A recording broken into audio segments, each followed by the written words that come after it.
some New Yorkers say it's not something they would have done. It's very charitable. Interesting. Like I said, it's taking generosity to a whole new level. I don't think I would ever do that. Well, Mary sure did, and she's here with us now to talk about it. Hi, Mary. Okay. The crazy person. Let's get to the bottom of it. What were you thinking? You know, he came up to me, and he was so specific. And at first I had reached to get cash because he said, I just really want a vitamin water, and, you know, can I borrow some cash? And I realized I didn't have any. And I said, you know, I only have my credit card. And he said, well, do you think I could just borrow it to get a vitamin water? And I thought for a second, I was like, sure. He seemed so honest, and I guess the specificity of his request, too. Like, he sort of knew what he wanted. And then he stood there holding my card and said, is it okay if I get some cigarettes, too? Oh, yeah, get some more. Let's add up the list of things. But why didn't you just go to the store with him?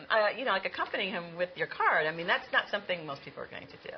I guess not, and I don't know why I didn't do that. I was standing with a friend, and we were in the middle of a conversation, so I guess that was part of it. And I guess I just sort of trusted him to come back, like as if I had given it to a friend, and they said, sure. I said, sure, go get the pack of cigarettes. Now, is it true that you might have had a little drink here and there or something, or were you out with your friends having a good time, and you just felt, you know, like, hey, what's the big deal? I think it's more the latter. I definitely, you know, am an eternal optimist, Yeah. as I said in the post, and I do leave my bag out at work, and people always say, you know, you're going to get your bag, your thing's stolen, and I just, you know, I sort of believe in that what you believe about people is what's going to come back to you. Okay. You know? Well, yeah. Well, that's a nice way to think and a nice way to feel about it. But this is really a total and complete stranger.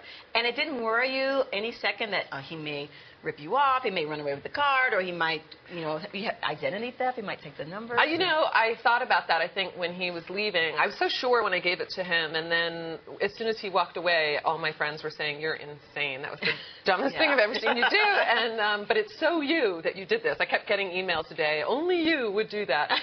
And he left, and I saw him pass a bodega, and then I thought, he kept going, and I thought, oh, my God, are they right? Well, were you surprised by the reaction of some people who thought, boy, that is just like your friends? Were you surprised by the reaction, or you're not? No, I think that's typical. I guess what motivated me to go kind of a little bit further with him is that people do tend to look at him and say, or the group that was out there, not my friends, but other people were saying sort of like, get away, we don't have the time, we don't have any money.